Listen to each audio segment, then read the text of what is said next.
The phone rings at exactly 3:47 a.m., piercing through the silence of the Livingston mansion like a knife. Maria Sanchez freezes in the marble hallway, her cleaning cart squeaking to a stop as she hears Jacob Livingston's panicked voice echoing from his study. $10 million? You can't be serious. Who is this? Maria's heart pounds as she presses herself against the mahogany door. In her 15 years as head housekeeper for the billionaire tech mogul, she's never heard such raw terror in her employer's voice. The grandfather clock chimes 4 times, each note hanging heavy in the air like a death sentence. But what happened next shocked everyone, including Maria herself. As she turns to quietly retreat, her hip bumps the antique side table, sending a cream-colored envelope fluttering to the floor. Her hands tremble as she picks it up, noticing it's addressed to Jacob but already opened. The letterhead reads "Final Notice" in blood-red ink. Your son Timothy's life hangs in the balance. $10 million in unmarked bills. You have 72 hours. Tell no one, or the boy dies. A family member you trust has already betrayed you. Maria's breath catches in her throat. Timothy, Jacob's 22-year-old son, had mentioned going camping with friends this weekend. She glances toward the study door where Jacob's muffled sobs now replace his earlier protests. Little did Maria know that this discovery would thrust her into the most dangerous game of her life. The letter continues with chilling precision. The drop location will be texted to you tomorrow. Your brother Ethan sends his regards. Ethan Livingston. Maria hasn't heard that name spoken in this house for 3 years, not since the brutal falling out over their father's will. The brothers had been inseparable once, building the family empire together until greed and jealousy tore them apart like wild animals fighting over a kill. Maria's mind races as she remembers the heated arguments, the shattered crystal, the way Ethan's face had hardened into stone the last time she'd seen him. He'd looked right through her that day, as if she were invisible, just another piece of furniture in his former home.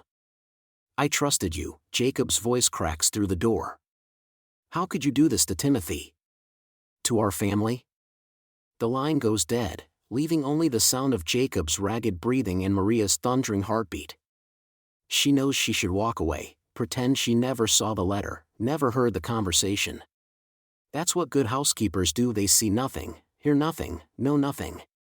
But the image of Timothy's kind smile flashes through her mind. He's the only Livingston who ever treated her like family, asking about her grandchildren, remembering her birthday, slipping her extra money for Christmas gifts. This decision would change everything. Maria carefully slides the letter back onto the table and retreats to the kitchen, her mind spinning with impossible choices. Should she call the police? Confront Jacob? The letter explicitly warned against involving anyone else. 20 minutes later, as dawn creeps across the estate's manicured lawns, Maria hears Jacob's heavy footsteps descending the spiral staircase. She busies herself preparing his morning coffee, hands shaking as she measures the grounds. Maria, Jacob's voice startles her. His usually immaculate appearance is disheveled, his silver hair wild, his designer shirt wrinkled beyond recognition. Have you seen anyone suspicious around the property lately? Any strange cars, unfamiliar faces? She studies his haggard features, noting the dark circles under his eyes, the way his hands tremble as he reaches for his coffee cup. No, Mr. Livingston. Should I be worried about something? He starts to speak, then stops, pressing his lips into a thin line. Just keep the doors locked. And if anyone comes asking questions about the family, you know nothing. As Jacob disappears into his study, Maria's phone buzzes with a text from an unknown number. The maid who knows too much won't live to tell tales. Forget what you heard, or join Timothy. Her blood turns to ice as she realizes someone has been watching her every move.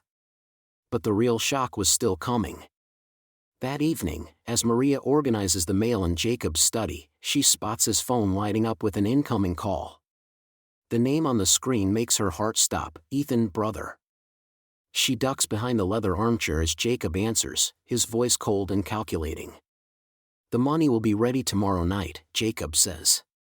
But I want proof Timothy is alive first. "You'll get your proof," comes Ethan's familiar voice through the speaker. "Same way you got proof when you stole my half of the company. That inheritance was legally mine, and you know it." Ethan's bitter laugh cuts through the air like broken glass. "Nothing about what you did was legal, brother. And now it's time to pay." The line goes dead, leaving Maria crouched in the shadows, her mind reeling with questions that demand answers. If Ethan is behind the kidnapping, why does his voice sound so broken, so desperate? And why does something about this entire situation feel orchestrated, like pieces of a puzzle deliberately arranged to point in one direction? As Jacob storms out of the study, Maria emerges from her hiding place, her heart hammering against her ribs. She has less than 24 hours to uncover the truth before Timothy pays the ultimate price for his family's sins.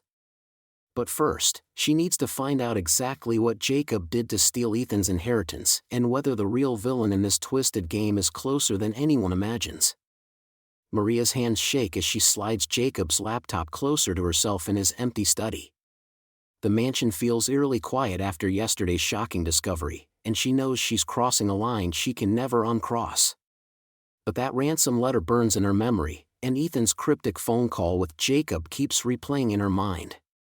The laptop screen illuminates her face as she navigates to Jacob's email. Her heart pounds with each click, knowing that what she finds here could change everything. The first few emails are typical business correspondence, but then she sees it, a folder labeled Personal Ethan. Her breath catches as she opens the first message. The timestamp shows it's from 3 weeks ago, and Jacob's words are ice cold. "You made your choice when you tried to contest Dad's will. The estate was never yours, and it never will be." Ethan's reply is equally venomous. "You stole my birthright, Jacob. Everything I built, everything I earned, gone because you manipulated a dying old man. This isn't over." Maria scrolls through dozens of messages, each one more hostile than the last. The brothers have been at war over their father's estate for months, with Ethan claiming Jacob coerced their father into changing his will just days before his death. The final email from Ethan, sent just 5 days ago, makes her blood run cold. "You'll regret what you've done to this family. Some things are worth more than money, brother." A footstep creaks somewhere in the mansion, and Maria quickly minimizes the email window. She waits, listening, but hears nothing more. As she's about to continue reading, her phone buzzes with a text from an unknown number. "You're getting too close to something that doesn't concern you. Forget what you heard, or you'll regret it." Maria's hands tremble as she stares at the message. Someone knows she overheard that phone call. Someone is watching her. She glances around the study, suddenly feeling exposed and vulnerable in this massive house that's supposed to be her safe workplace. But Maria has never been one to back down from a challenge. Growing up in East Cleveland, she learned that running from problems only makes them bigger. She deletes the threatening text and returns to the emails. The deeper she digs, the more complex the family dynamics become. She discovers that Timothy, Jacob's 18-year-old son, has been meeting with his uncle Ethan in secret. The emails reveal Jacob's fury about these meetings, with him explicitly forbidding Timothy from having any contact with Ethan. "Timothy is vulnerable right now," Jacob wrote to his lawyer just last week. "His mother's death hit him hard, and Ethan's trying to manipulate him against me. I won't let him poison my son's mind with his bitter lies." Maria realizes she needs to find more concrete evidence. If Ethan is behind the ransom demand, there has to be proof somewhere. She remembers Jacob mentioning that Ethan's old office is still intact on the mansion's 3rd floor. He'd kept it preserved after their father died, hoping Ethan would eventually return to the family business. The 3rd floor feels abandoned as Maria climbs the narrow staircase. Dust particles dance in the afternoon sunlight streaming through tall windows. She finds Ethan's office at the end of the hallway, its mahogany door slightly ajar. The room is frozen in time, books still open on the desk, coffee mug with dried residue, family photos featuring happier times when the brothers still smiled together. Maria moves carefully across the hardwood floor, but as she approaches Ethan's desk, an old floorboard betrays her with a loud creak. She freezes, listening for any sound that might indicate someone heard her. After a moment of silence, she continues her search. The desk drawers are mostly empty, but in the bottom drawer, hidden beneath old business documents, Maria finds something that stops her cold, a detailed floor plan of the mansion with specific rooms circled in red ink. Her own quarters in the staff wing are marked, along with Jacob's bedroom and his private study. But it's what's written in the margin that makes her heart race. M. Sanchez, night schedule, blind spots in security system. Someone has been watching her, studying her routines, planning something that involves her directly. A car door slams in the driveway below, and Maria quickly photographs the floor plan with her phone before returning everything to its original position. As she hurries toward the office door, one thought dominates her mind: if Ethan created this plan, why does the handwriting look nothing like the angry emails she just read? Maria's hands tremble as she knocks on Timothy's bedroom door, the evidence from Ethan's desk burning like fire in her pocket. The 18-year-old opens the door with bloodshot eyes, his face pale and drawn. "Timothy, we need to talk," she says, stepping inside despite his hesitation. "Maria, I can't. I'm not supposed to." His voice cracks, and she sees the fear that's been eating him alive. She pulls out the bank statements she found in Ethan's desk, watching his face crumble. "Timothy, what has Uncle Ethan done to you?" The dam breaks. Timothy collapses into his desk chair, burying his face in his hands. He knows about the incident at prep school. The one Dad covered up. He said if I didn't help him, he'd release the video and destroy our family's reputation. Maria's heart shatters watching this young man carry such a burden. What kind of help? I was supposed to get Dad's schedule, his security codes. I thought it was just for some business revenge, but then the ransom letter. Timothy looks up with desperate eyes. Maria, I think I helped him kidnap someone. But I swear I didn't know that's what it was for. The weight of this revelation hits Maria like a freight train. This isn't just about money anymore. Someone's life is at stake, and this terrified boy has been manipulated into helping his own uncle orchestrate it. Timothy, who did your father think was missing? Was there someone? His business partner's daughter, Timothy whispers. Sarah Manchester. She's been missing for 3 days. Maria's blood turns to ice. She remembers Jacob's frantic phone calls, the hushed conversations about finding Sarah.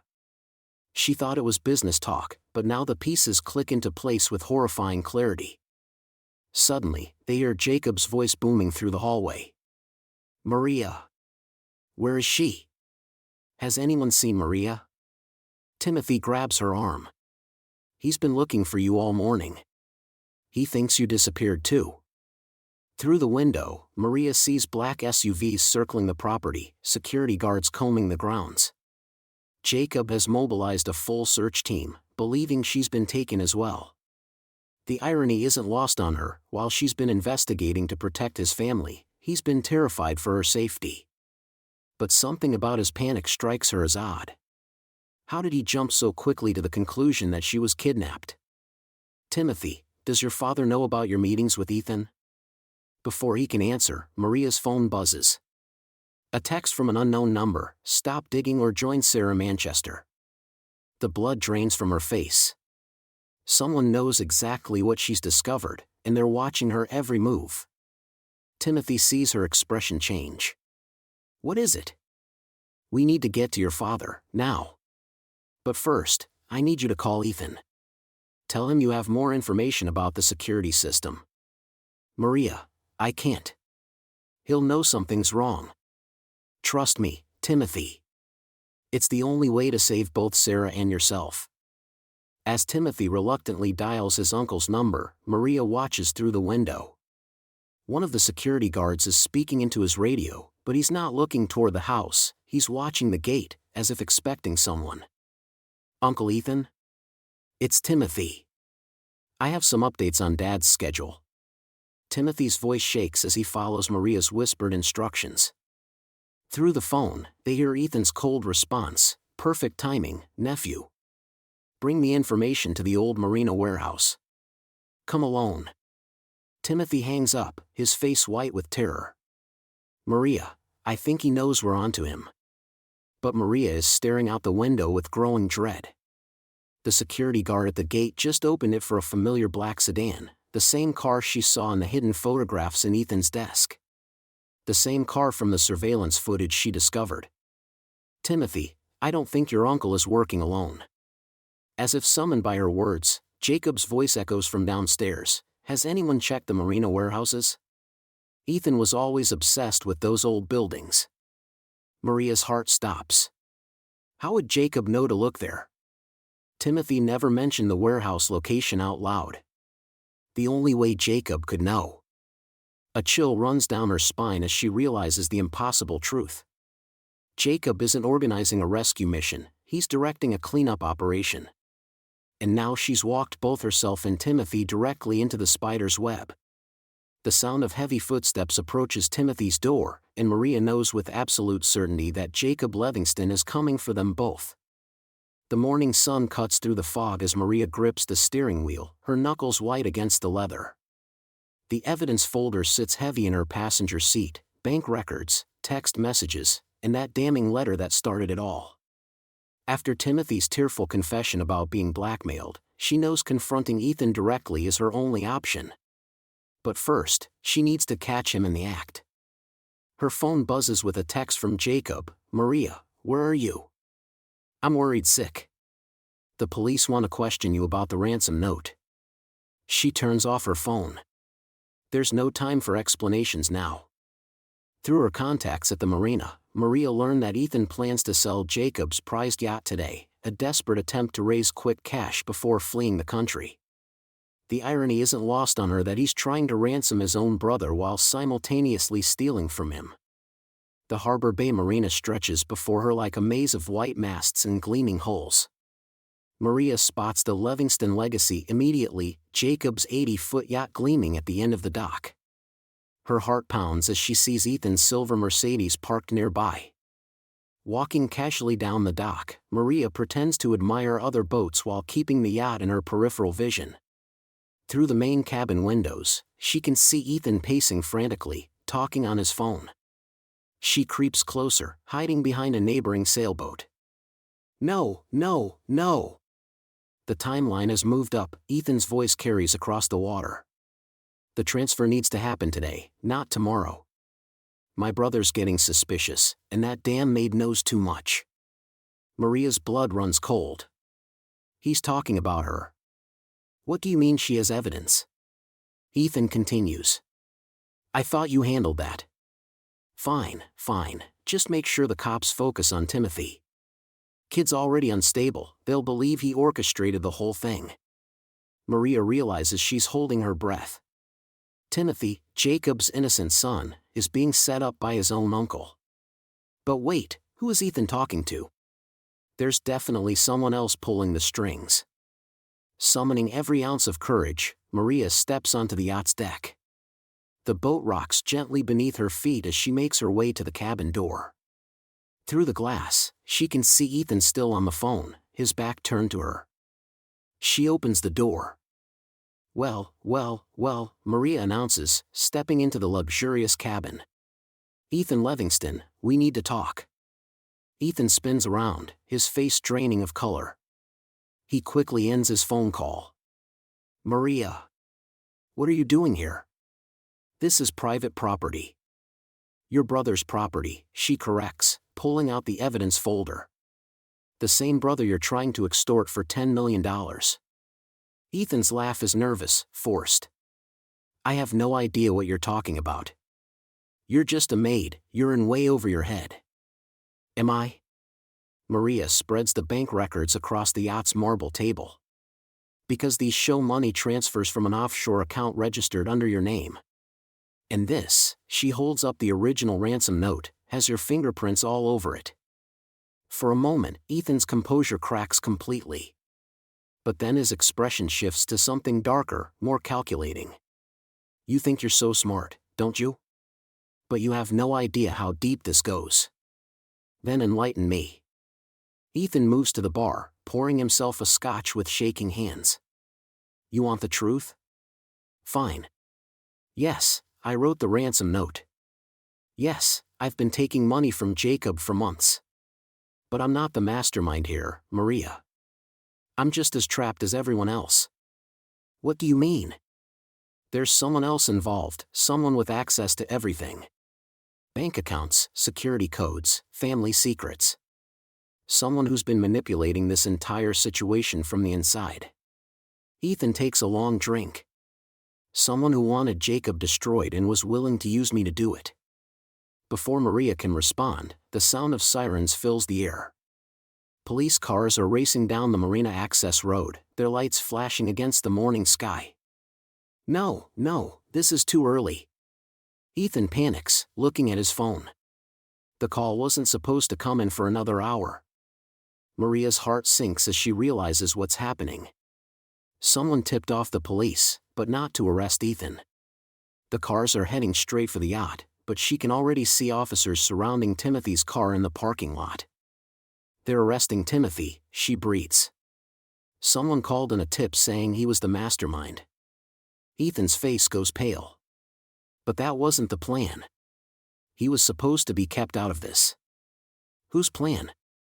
Maria demands, but Ethan is already moving toward the yacht's back exit. The first police boat appears around the harbor's edge, cutting through the water toward them. Maria realizes she has seconds to act. She grabs the evidence folder in Ethan's phone, which is still buzzing with incoming calls. Maria, wait. Ethan calls out.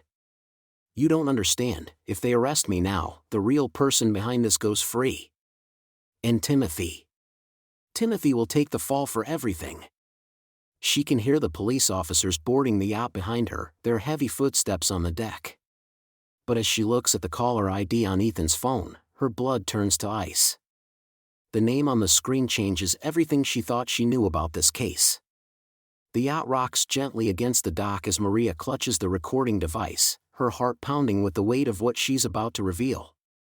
But as she steps into Jacob's study that evening, she realizes the final piece of this twisted puzzle isn't what anyone expected. Mr. Livingston, Maria begins, her voice steady despite the magnitude of what she's discovered. Your brother Ethan didn't make that ransom call. Jacob looks up from his desk, confusion etched across his weathered face. What are you talking about, Maria? The police traced the call to his phone. Maria places the recording device on the mahogany desk between them. That's what someone wanted us to believe. But I followed the real trail, and it leads somewhere much closer to home. She presses play, and Ethan's voice fills the room, but not demanding ransom. Instead, they hear him pleading with someone, his voice desperate and afraid. Please, you have to stop this. Jacob doesn't deserve what you're planning. Neither does Timothy. The recording continues, revealing the voice on the other end, smooth, calculated, and chillingly familiar. It's Harrison Blackwell, the family's trusted lawyer of 25 years, the man who helped build the Livingston Empire from the ground up. Jacob's face goes pale as Harrison's recorded voice details the elaborate scheme. Ethan's phone was perfect cover. Everyone knows about your family drama. While they're chasing shadows, I'll have transferred the $10 million through the offshore accounts we established for your legitimate business. By the time anyone realizes what happened, I'll be long gone. Harrison? Jacob whispers, his voice breaking. But why? I trusted you with everything. Maria's eyes fill with compassion as she continues the recording. Harrison's motivation becomes crystal clear, decades of watching the Livingston family's wealth grow while he remained in the shadows, handling their dirty work, cleaning up their scandals, never receiving what he believed he deserved. I built this empire as much as you did, Jacob, Harrison's voice continues on the tape. Every tax shelter, every merger, every deal that made you billions, that was my work. And what do I have to show for it? A salary and a pat on the head. Timothy suddenly appears in the doorway, his young face streaked with tears. Dad, I'm sorry. Uncle Ethan tried to warn you, but Mr. Blackwell said he'd destroy our family if I told anyone. He had documents, photos of things that could ruin us. Jacob rises and embraces his son, understanding flooding his features. You were protecting us, Timothy. I should have seen it sooner. Maria steps forward, her transformation from silent observer to family protector complete. Mr. Blackwell made one crucial mistake. He underestimated the power of someone who truly cares about this family, not for money or status, but because it's the right thing to do. The recording continues, revealing Harrison's confession to manipulating evidence, bribing the police contact, and orchestrating every detail to frame Ethan while positioning himself as the loyal lawyer trying to save the family. He planned to disappear after the ransom was paid, Maria explains. But his greed made him sloppy. When I traced that call, I found the voice modulation software on his office computer, along with bank routing numbers for accounts in the Cayman Islands. Jacob looks at Maria with profound respect. You saved us all. Not just from losing the money, but from losing each other. 3 weeks later, the courtroom buzzes with activity as Harrison Blackwell receives his sentence. Ethan sits beside his brother for the first time in 5 years, their relationship healing. Timothy has learned the value of truth over fear, and Jacob has discovered that loyalty isn't bought, it's earned through genuine care and respect. But the most remarkable transformation belongs to Maria. Standing before the local community center she now directs, funded by a grateful Jacob Livingston, she addresses a room full of domestic workers, teaching them about workers' rights and showing them that their voices matter.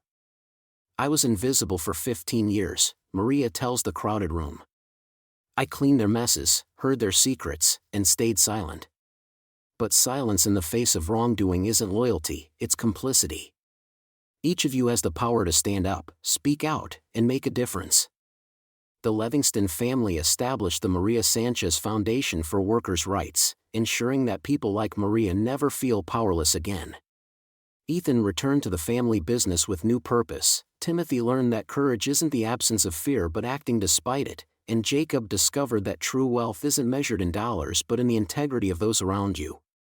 As Maria locks up the community center that evening, she reflects on the journey from that first ransom letter to this moment of empowering others. She didn't just solve a crime, she transformed lives, including her own. Sometimes the real treasure isn't the $10 million someone tries to steal, but the courage to do what's right when everything is on the line. Maria Sanchez proved that heroism doesn't require a cape or superpowers, sometimes it just requires a heart brave enough to act when others won't.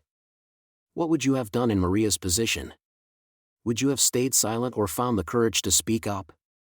Share your thoughts in the comments below, and remember, you never know when you might be someone's unexpected hero.